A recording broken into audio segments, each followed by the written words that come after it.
Hi, guys, and welcome to a recap of our parent meeting. If you were not able to attend our parent meeting, I hope that this video answers some of your questions. And if not, feel free to reach out to me through email, and we can sit down and have a conversation, or I can answer your questions through email. First off, my name is Caitlin, and I am the head fundamental coach for Center Grove Aquatic Club. And that means that I oversee all the 10-year-olds as well as the Sharks and Minnows and the Lessons program. And I also get to partner with you guys as parents to help you guys have the support you need to be swim families and swim parents. So at the parent meeting, we started off with our cultural pillars. Our cultural pillars go across all of our athletes, from all the way from our Sharks and Minnows all the way to our senior program. And these are pillars that we focus on for the character side of swimming. So we want to build our athletes not to only be swimmers, but to be well-rounded humans and people. So part of that means we want to help do that on the pool side and when they're out of the pool. We kind of give them 4 guidelines to go off of. The first one is to prepare like the best team.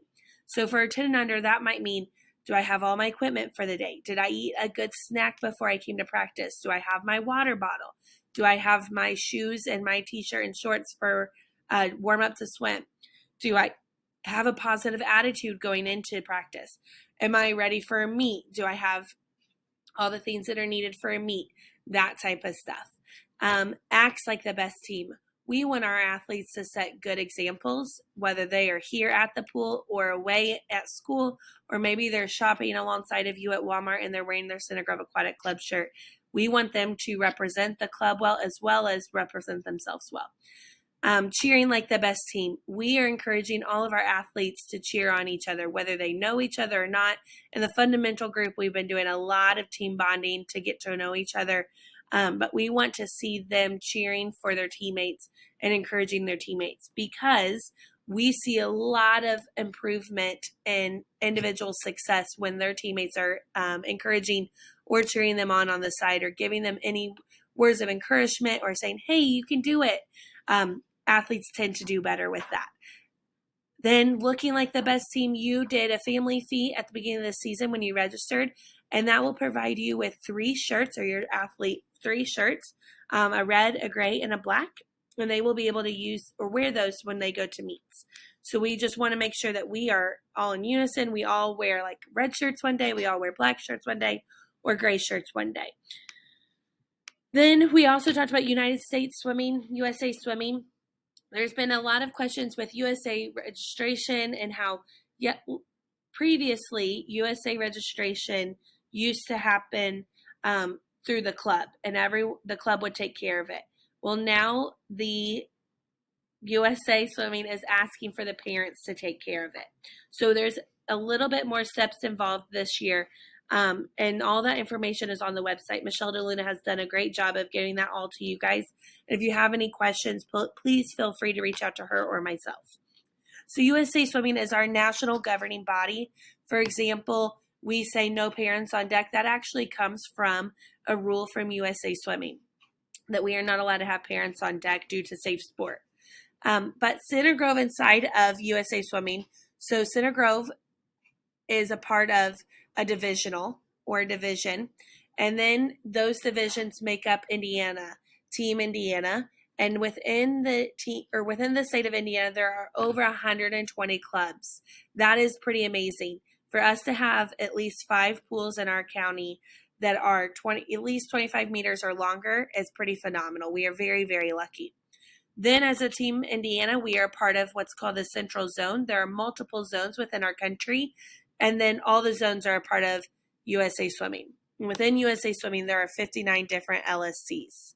Here you can kind of see, the different zones that we have throughout USA Swimming, and then the different local organizing or local swimming committees that are throughout the state. So you can see like Texas has multiple LSCs per their state.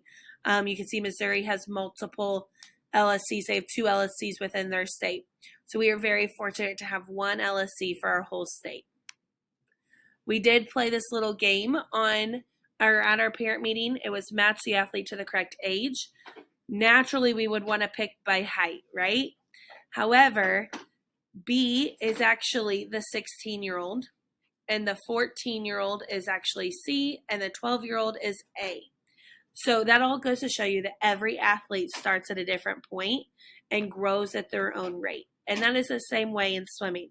They are all going to start at their own point and they're all going to grow at their own rate. We don't want to compare athletes together because we do not expect all of them to get to the same level we do not expect all of them to get to the same peak performance or the same level of swimming ability as I do the next person. So speaking of starting points, we watched this awesome video and I want you to go ahead and watch it with us. Ledecky, her time in the prelims was 4 seconds faster than anybody else has gone this summer. Hanging on, Missy making one last push, but Missy's striving to the wall, and who got there? Missy Franklin did. This is one of the events Phelps is targeting for Rio. Your top seeded lane number 4, Chase Kalisz.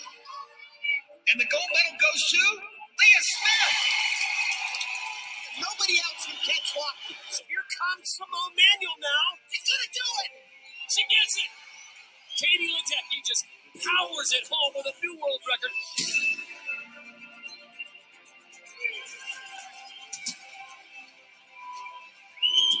Before we were winners, we were all beginners.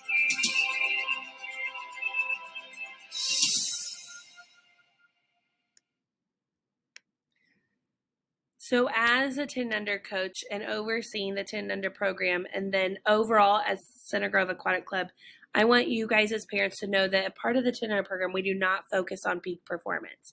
We focus on the development of the whole child. So that means that we are focusing on the development of their character, development of their swimming abilities, development of their awareness of the water, development of their ability to use their both sides of their brain at the same time. And that kind of leads us into what we are doing during what's warm up to swim, what happens before we even get into the water during a practice. So warm up to swim, or what's, usually takes about 15 to 20 minutes. Or at the beginning of the season, it's been taking a lot longer because we are doing a lot of foundation work to lay a strong concrete foundation so that when we start working on other skills throughout the season, they are built on secure foundations. The house is built on a proper foundation. So for example, your athlete, how they walk, the gait of their walk is exactly how they're going to swim. So if they are walking funky and their body is slouched back, or their hips are all the way forward or back, or they walk with an arch back and their head is kind of slouched forward, those are the same positions that they are going to swim in when they are in the water. So we want to make sure that they get into their aquatic line, which is what we have been working on during warm up to swim. We also work on using both brains at the same time, so touching the right hand to the left foot while both of them are in the air, vice versa, left hand to right foot. We work on basic movements, bend, rotate, brace, walking, all while doing activities that require the usage of both sides of the brain. And that gets them, not only their bodies, but their minds prepared to get in the water and do the things that we're asking them to do in the water. As much as I wish I could bring them out on the pool deck and do that, our pool deck is a little slanted. So for example, when we're working on having a flat back, if I put them on a slanted deck, it wouldn't ever be flat. So I wouldn't want to teach them the wrong thing. Just kind of as an overview picture, you can look at this chart just to see why we do not focus on peak performance as a 10-year-old and why we focus on overall development. Not only do I want them to be prepared and have a great success as the development through 10 and under, but I want them to be ready as 11-year-old for Coach Chris's group. Or I want them to be ready after they get out of Coach Chris's group to be ready for seniors with Coach Brad.